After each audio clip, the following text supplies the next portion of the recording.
G'day you mob, welcome to this episode of Aussie English. Today I've got a ripper of an episode for you guys. It is an absolute beauty of an episode. Today I have the privilege and the pleasure of chatting with Luke Thompson from Luke's English podcast. Luke is from Great Britain, and I get him on today to talk about a bunch of things. Mostly I was interested in hearing his story, how he started a podcast, became an English teacher. He's also a comedian, and he currently lives in France. So I was interested in hearing his story, but we also talk about things like social media and raising children, or at least being raised today with all the social media, smartphones and everything around kids, because we talk about his growing up and what it was like before the internet, right? Before we had access to smartphones and before everything that we did was recorded and put online, right? And then lastly, and I need to warn you, there is swearing in this episode, although it is discussion of swearing. It's not offensive language in terms of Luke and I get into a verbal fist fight and start swearing at each other. But we talk about the C word in English and the difference between how it's used in places like Australia and Great Britain compared to America, because there are some big cultural differences there. So as a warning, if you do not like swearing, if you do not want to listen to an episode with swearing in the episode, do not listen to this episode, okay? I don't want any angry emails later on saying, Pete, you didn't warn us. There's your warning. That's the disclaimer, okay? You've been warned. So without any further ado, guys, smack the bird and let's get into it.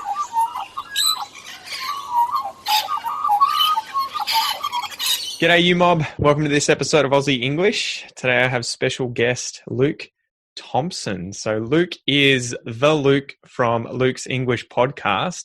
And I told him before starting the show today, and I'm sorry, you'll be able to say thank you. And you know, it's good to be here in a sec, but I thought I would tell you the story that my wife, when I met her on YouTube through teaching English, she got onto me and she was like, "Oh, I really like your podcast. It's almost as good as Luke's." And I was like, "Who the hell's Luke?" And she put me onto Luke's English podcast, and I was like, that guy, yeah. I've sent him a few emails, but he never replies. And this was like years back, and she's like, "Oh man, he's amazing. You got to have him on." So fast forward 5 years, and here we are. So Luke, welcome to the podcast. Finally, it happened. Well, that's funny.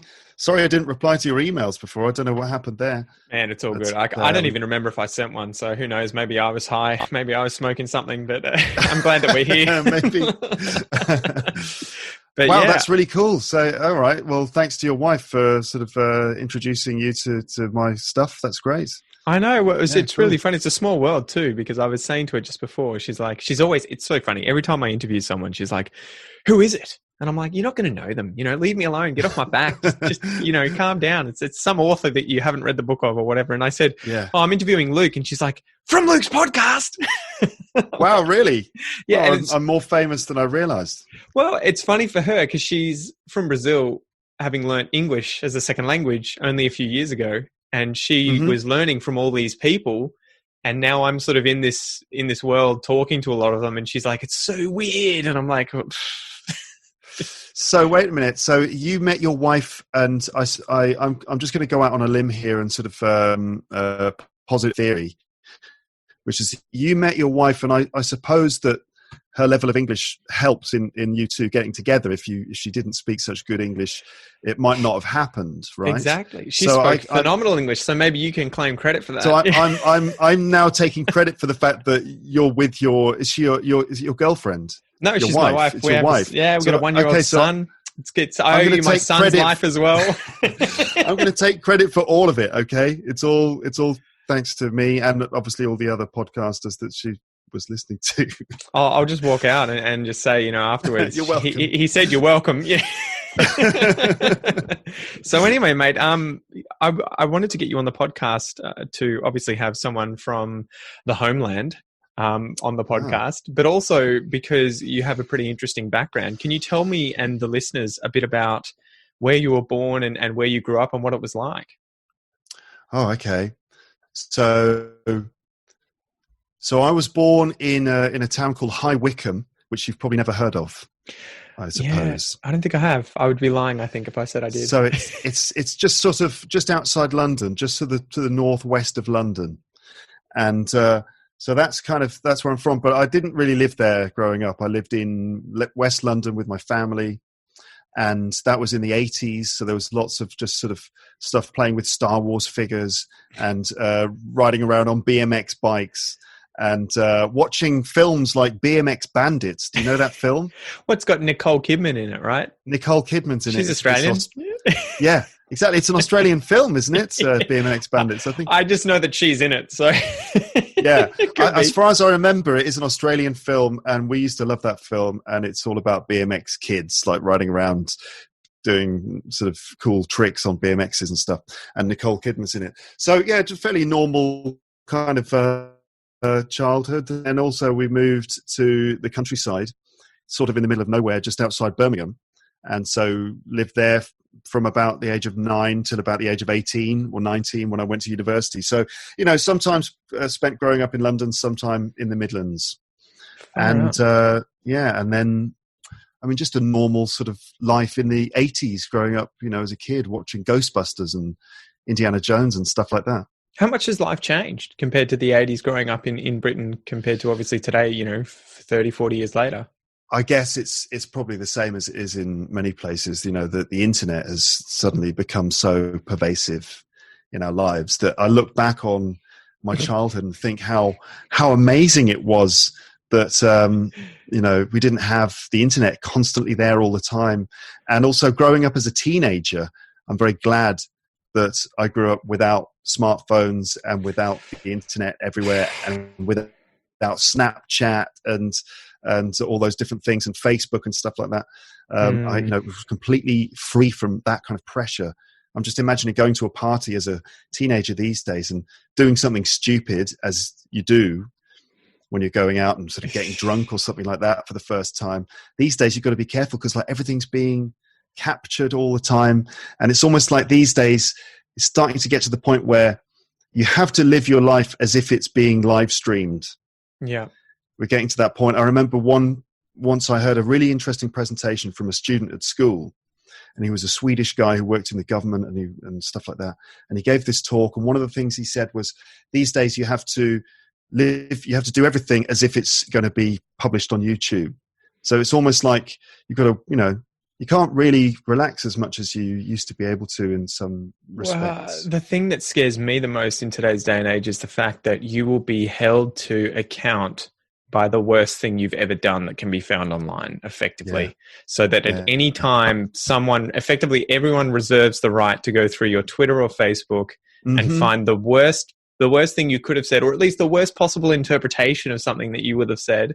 And that can at any time haunt you in the future. I think a good example was that Kevin Hart that got done recently with a joke that he made. I don't know if it was a homosexual joke or a trans joke, but he made some kind of joke 14 years ago, and he missed out on hosting something like the Oscars or something. I think it was the Oscars. Yeah, because he'd made a joke when he was, almost 2 decades younger. Yeah.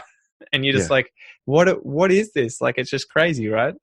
Yeah, just also the sort of almost the level of vigilantism that goes on online on places like Twitter, where you can just be destroyed for something, and it's almost like career-ending stuff. Even though it's not really following the rule of law, it's not the proper legal process for bringing someone to account for something that they've allegedly done or said. Yeah. These days, it's kind of like the mob rule of social media means that people have to watch themselves quite a lot.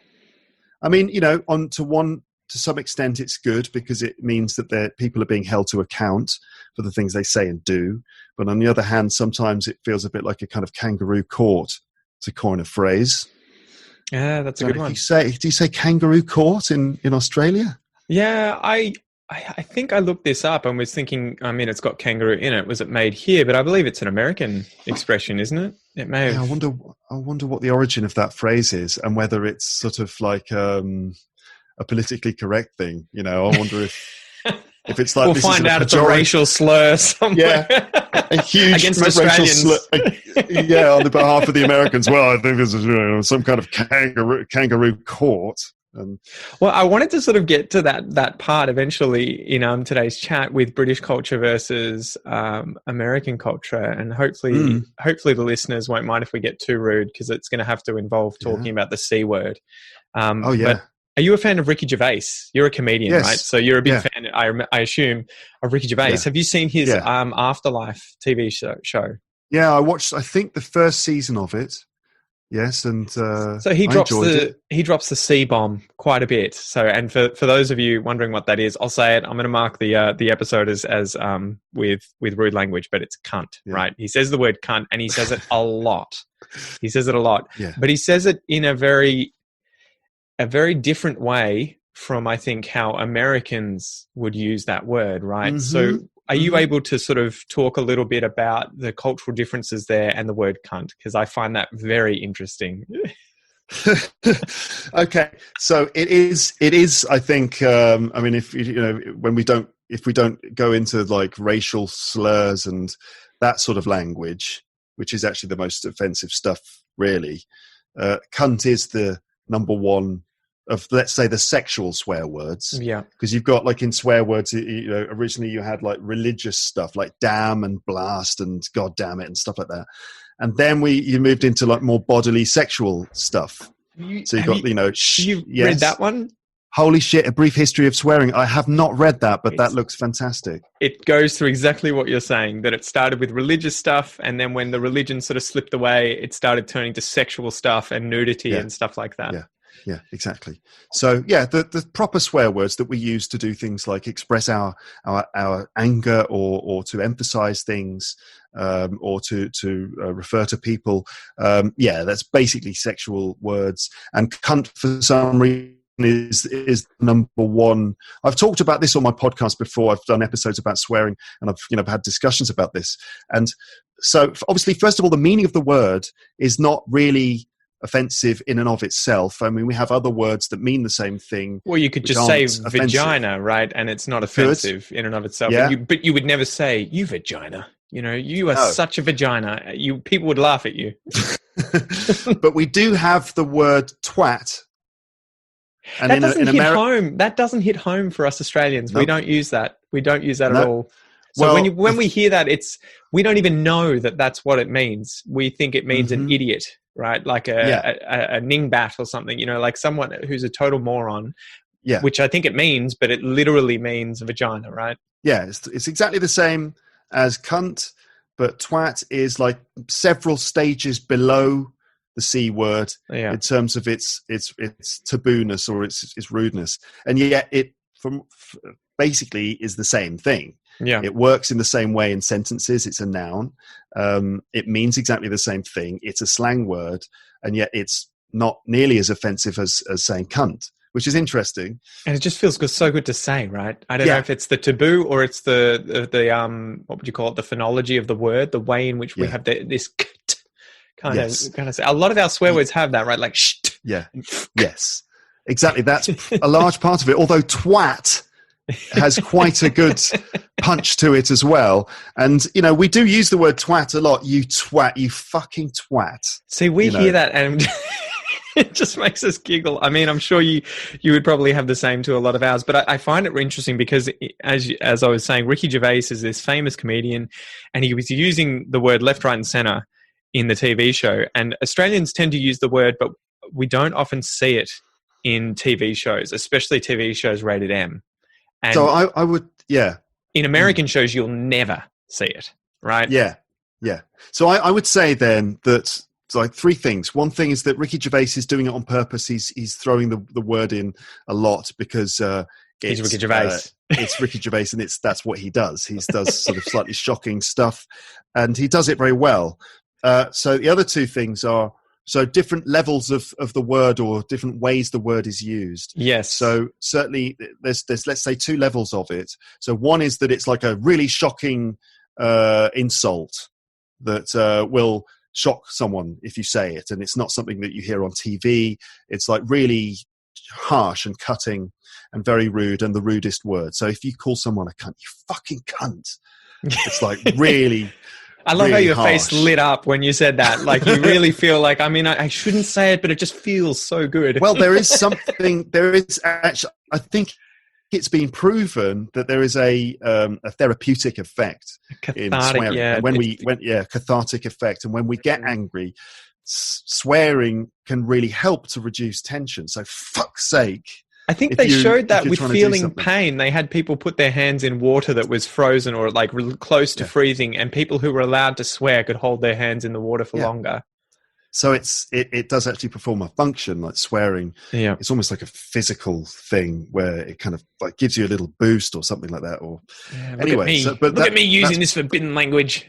But also it feels nice to get it out. And anyway, so that maybe contributes to how rude it is. I don't know. But yeah, and the second side to it. So that's the first one. It's just kind of shocking. But then I assume that it's a very shocking sexualized word. In America, certainly, and it's because it's sexualized, because it's referring in a very sort of direct and explicit way to a body part that's seen to be kind of taboo to reference directly, and so that's kind of shocking in that sense. But then in the UK, I think that cunt is also used quite a lot in a much more everyday and much more normal, familiar sort of sense. So you can talk about, look at these cunts out here. Yeah, it's a collective noun, and it could just mean people in a sense, and not even a negative thing. You don't even know them. You're just like check these cunts out.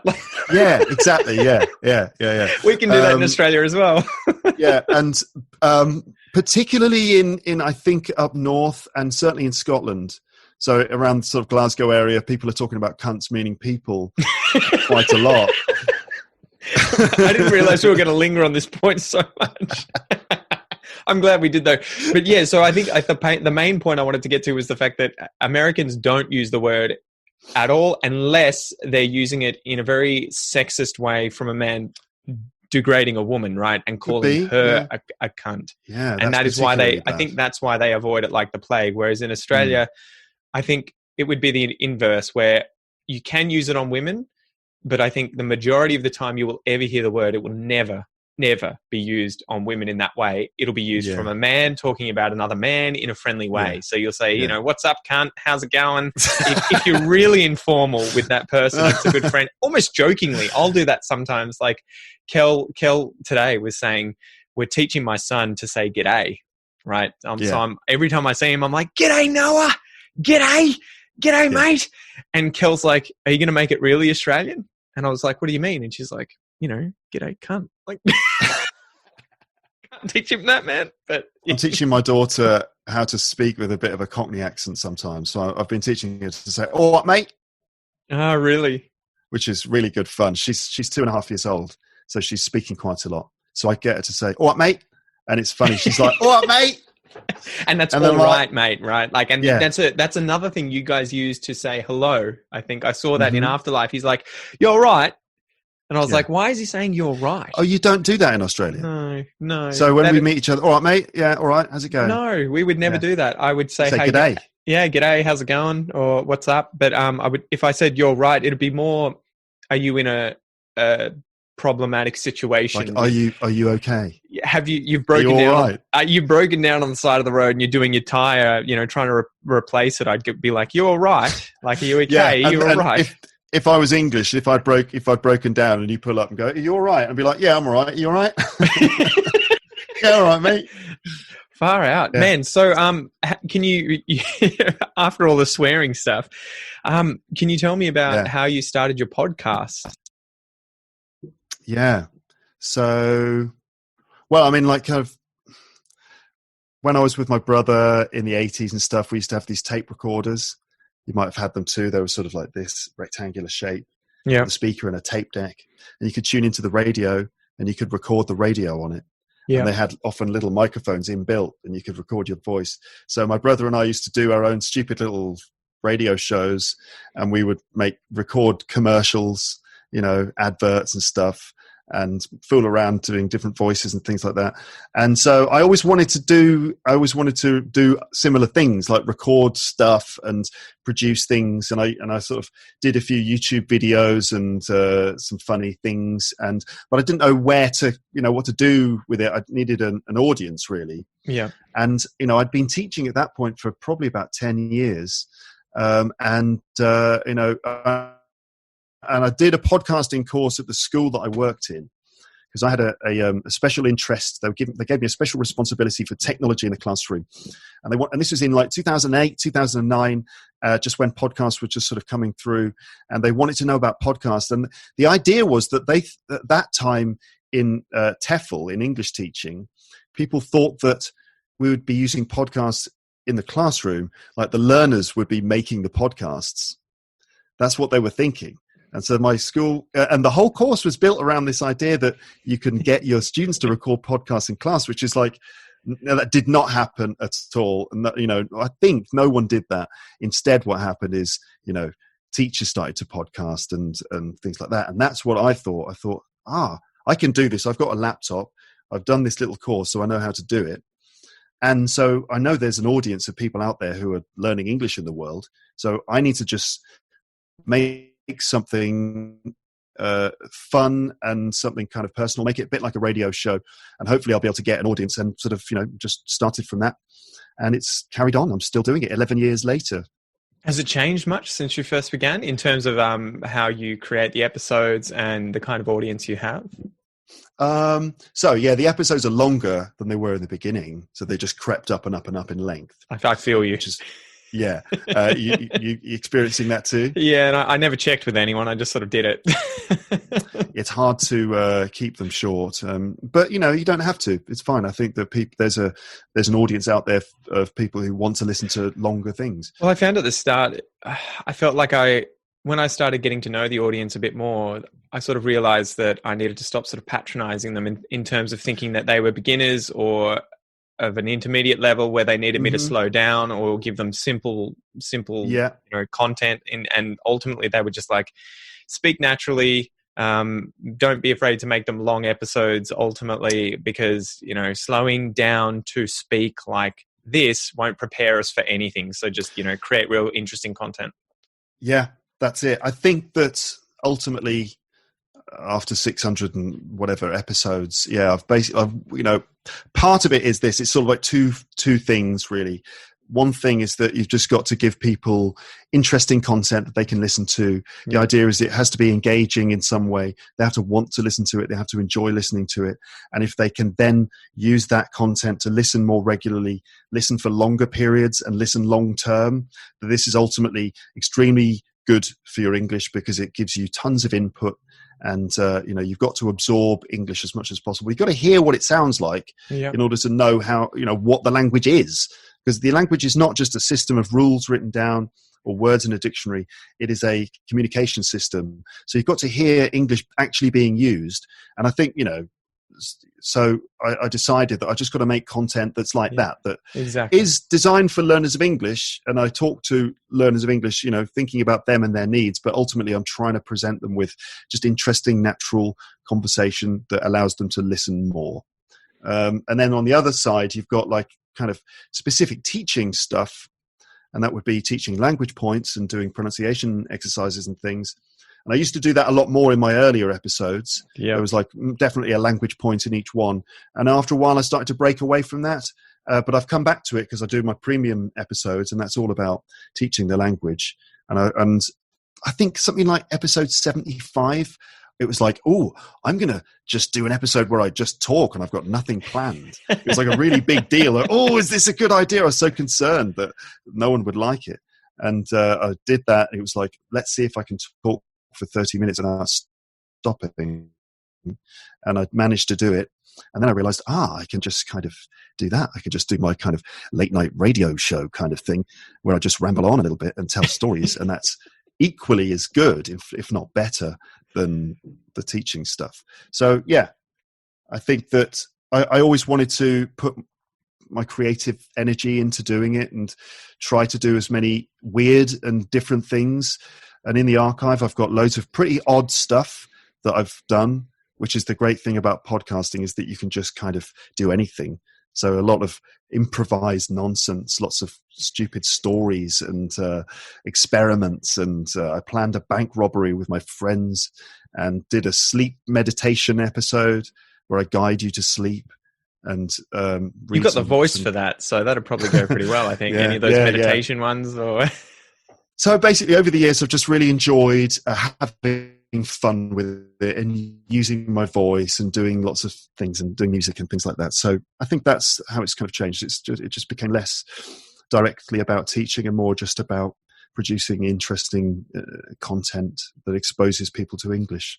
I think that's the key. I'm definitely on the same page in terms of, I think, build it and they will come, right? Like you kind of just put it together, let them show up, and then use it how they can without patronizing the audience and trying to, get too much in their head in terms of what they need or would like.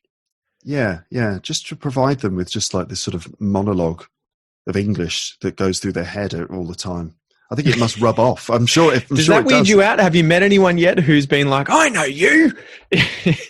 And they're like, I've listened to hundreds of hours of you talking to me directly in my ear holes. Like, I have met a few people like that. Yeah, because it's quite intense. The sort of, I think the way I do it sometimes, I'm really like trying to intensely make it interesting and quite personal sometimes.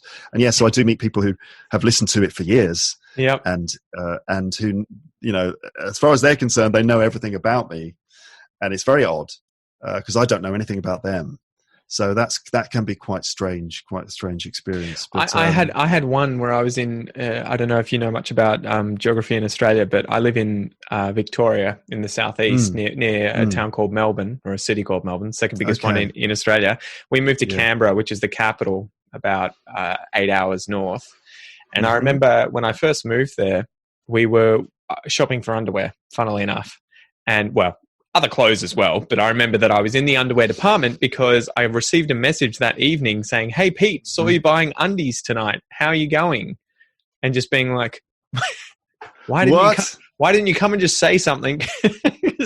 Receiving a message saying I was watching you buying underwear is freaking weird. Yeah, it's a little bit unnerving, isn't it? I suppose. And they were like, what did they say? I can't remember exactly, but it was something like, I think it would have been weirder for me to come up to you whilst you were buying underwear with your wife and be like, "Hey, Pete."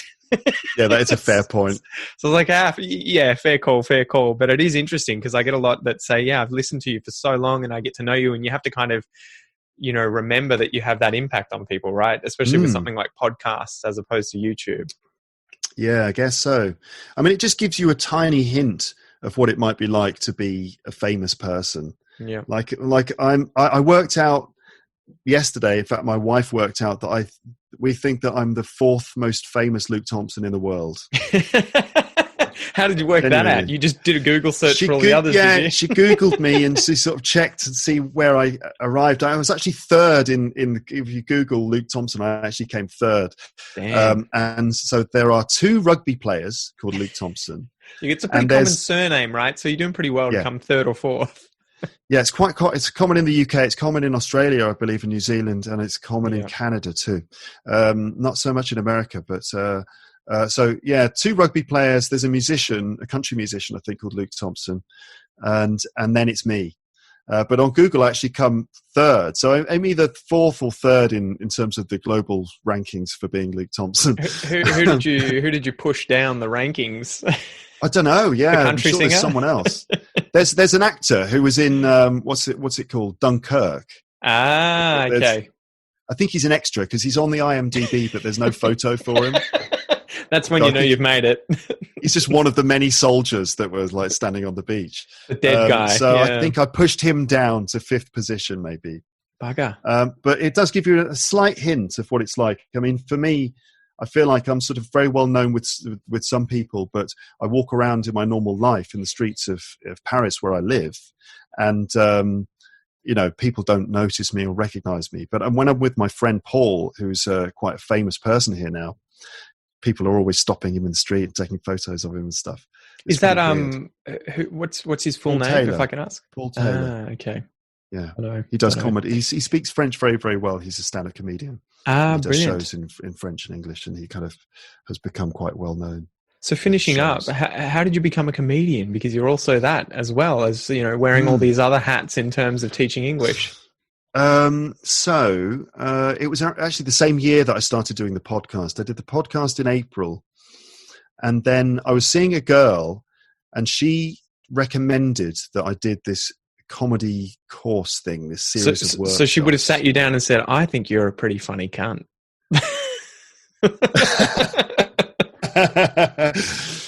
Yeah, she did actually. She said, because I'd made these videos which have since been lost, these stupid comedy videos, and she thought they were really funny, and she told me that I should do this course, and so she put me onto it. The relationship didn't last, it didn't work, but I did the course, and basically, yeah, I'd always wanted to do stand-up, but I'd never thought I could do it, and didn't know how to do it, but I always wanted to do it.